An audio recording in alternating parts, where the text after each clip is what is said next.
Hey guys, Level Cap here. Today we're going to be taking a look at the Battlefield 1 Weapons Crate update. This is a pretty big update for the game. Not only does it bring in an entirely new weapon to the Assault class, but it brings a whole bunch of cool new weapon variants, some of which you should actually be really excited for. It also makes significant changes to the way that sniping works in the game, with scope glint, with depth of field, with a bunch of other things. And if you want to know more about that, stick around to the end of the video and we'll get into the details of what you need to know to adapt to the new Scout rule set. Alright, first things first, this is the Annihilator, aka basically the first edition of the Thompson submachine gun. Now DICE has already kind of stretched the limits of what weapons were available in World War I, and the Annihilator stretches those limits even a bit further. Technically, this weapon was never actually used in World War I. It was being developed for fighting in the trenches and World War I combat. However, the war ended 2 days before this weapon was basically ready to ship out, and so it never actually got used in combat, but I guess was technically finished by the time that the war was over. So it's a bit of a stretch, but here it is in game. It's a weapon that is still time relevant to the conflict, although it never actually saw any combat in World War I. And in game, it's actually a lot of fun to use. There's only one weapon variant right now, so you have iron sights. It's got a 20 round stick magazine, and it dishes out a decent amount of damage. It's got a bit of a kick to it, so you got to learn how to control the recoil. But I gotta say, I like it right off the bat. It feels good. There's just something about this weapon, a nice punch to it that feels good to fire. I'm not fighting the iron sights. I'm not fighting the muzzle flash. I can just aim down sights, stay on target, and dish out some damage. Now, I'm not 100% sure on how much damage this weapon does. I think, based on watching my footage back and looking at the damage indicators on screen, it looks like it probably does 30 maximum in close quarters. We do know it fires 45 ACP, which is the same as the 1911. The 1911 is a 3-shot kill, which makes it quite good. I think this is a 4-shot kill, but again, I'll need the Simthic stats to sort of confirm my data, but it does still kill quickly. It seems to shoot at a respectable rate, and it's got decent accuracy and weapon control. I could see myself using this SMG quite a bit. Now, to unlock this weapon, it's not too difficult. You just need to get 100 kills with the Assault's primary weapon, so literally any primary Assault weapon, and then you need to get 25 more kills with Assault sidearms. That can take a little bit longer depending on what you're doing. You could try and just go sidearm primary and just knock them out with like the Obrez, or you can just switch to your 1911 in close quarters and knock them out over time. Either way, not too difficult of an assignment to get this weapon. Now, aside from the Annihilator, we also get 8 more weapon variants and 2 more melee weapons, the Welsh Blade and the Sickle. All of the 8 new variants pertain to the Assault class and the Scout class, which leads me to believe that maybe there'll be a weapons pack for the Medic and Support class at some point later down the line.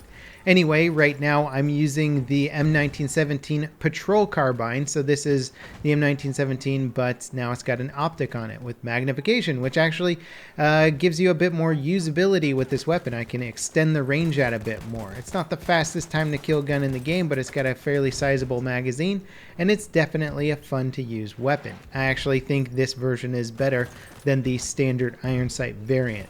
Then we also have the machine gun pistol for the Assault class, which now has the experimental mode, which comes with, I believe, a 2-round burst fire mode, and it also has a red dot optic, so it makes that pistol look interesting, to say the least. I'm still not a huge fan of this pistol right now. Even in the experimental mode, it's cool, but not overly effective. I mean, I feel like almost all the other fully automatic assault weapons are a bit better than this weapon. Then we get the Ribby Rolls 1918 optical variant. Now, this is something that I did test out in CT a bit and was kind of amazed at how bad the optical recoil was, and I commented on it, said, there's no way I'll be using this weapon. Nothing about it has changed, at least in terms of the recoil amount. It's still very hard to aim down sight with it, especially when I'm finding that the standard factory Ribby Rolls is easier to aim at further ranges than the optical variant. I think DICE just didn't do a good job of balancing the optical bounce with this weapon when firing it in full auto. Not a big fan of it. Maybe you'll find some use for you, but that's just my initial take on this weapon. Then there is the Sjogren Inertial with slugs. So if you want to use that shotgun with slug rounds, you are welcome to. It's not going to be a one-shot kill with slugs. It is semi-automatic, and you'll need usually 2 shots to take down your enemy unless you hit them in the head.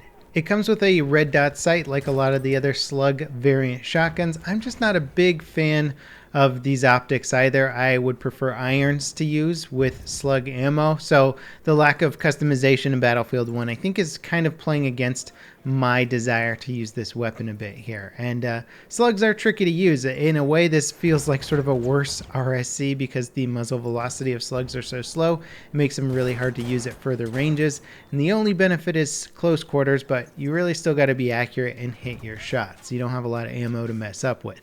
Let's get into the Scout class. Now, the first and coolest weapon here, in my opinion, is the M1917 Enfield Silence. This is a sniper rifle that is a good long-range rifle, but it's got a suppressor on it. So pretty darn cool. I actually like this gun a lot. It's a just straight upgrade in my opinion over the infantry variant or the initial variant of it. You can put whatever type of magnification optic you want on here, and it's just got that cool suppressor. It's really one of the only guns in the game with a suppressor if you don't count that, I think, tanker weapon that has it that essentially nobody uses. So really it's the only primary or primary class weapon that has a suppressor on it, and that's cool. I mean, granted, you're not going to get the benefit of a suppressor that you do in other Battlefield games, which keeps you off the mini-map, but also I don't think you're getting a reduced muzzle velocity. So you are still suppressing the sound that the weapon makes, and that in effect could actually conceal you a bit better on the map or not let your opponents quite figure out where you're shooting from until it's too late.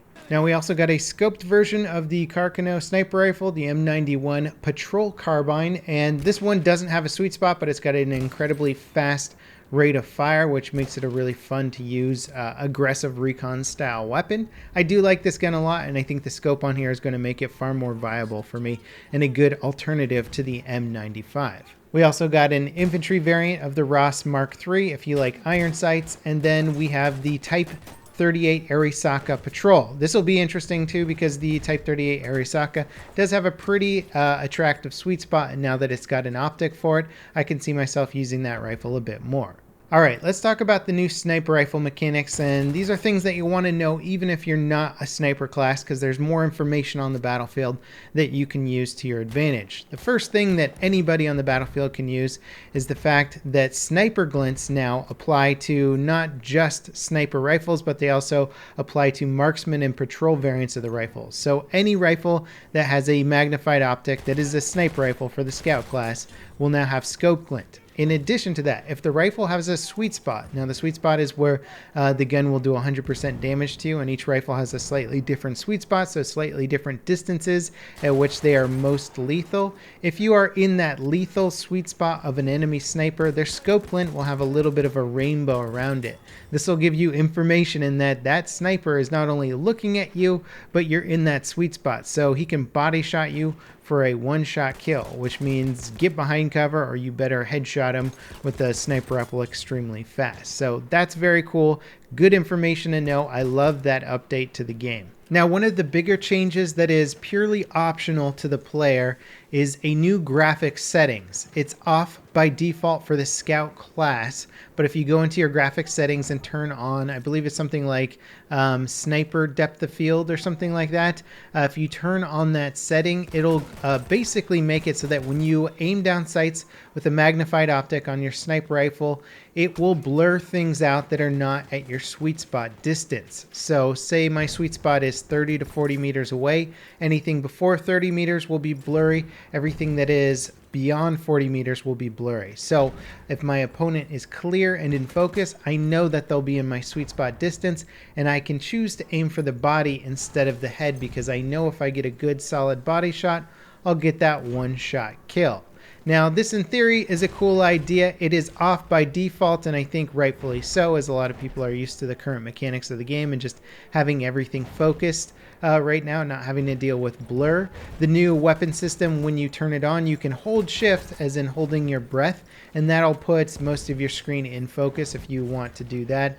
But my issue with it right now is a few things. One, they still have the arm damage multiplier in game, which negates sweet spot damage. So even if you do go for that body shot at sweet spot range, if you hit them in the arm, say their shoulder, if they're running perpendicular to you, which is a common thing to happen, you'll still not get that one-shot body shot, which is unfortunate. So for the most part, I don't use that sweet spot information to dictate how I aim for the enemy. Therefore, I'm going to choose to leave my option off. But if you want to mess around with it and you think that information of if the enemy is at a sweet spot distance will help you, then you can turn it on. The downside to having it on, though, is that the blurriness effect is actually quite off-putting and can affect your ability to actually aim for headshots at further distances. And that's another reason that I don't like it particularly. Sure, you can hold shift, but that's one more button that you have to hold down or press, or a stance you have to be in order to have a clear screen. And you have to use up your breath and stamina in order to take advantage of that. So again, not a huge fan of the new system, but you're welcome to try it out. It's off by default, so I don't see anybody really getting upset by it. It's just an idea that I think DICE wants to play around with. I think they really want this to sort of be the way that sniping works in the game, and I have a feeling they might enable it by default in like the next Battlefield game. I think a lot of this sweet spot mechanics testing and refinement right now is probably being designed for the next Battlefield game so that they can get it more refined and more well balanced. I like some of the changes, but certainly not all of them. Anyway, there's a bunch of more bug fixes in the game and a few more patch notes here and there. If you want to know more details on it, I'll leave a link to the patch notes in the video description, and I'll be streaming the new patch today over on Facebook. Check the link in the video description if you want to come on by and say hello. As always, guys, thanks for watching, and I'll see you next time. This is Level Cap, signing off.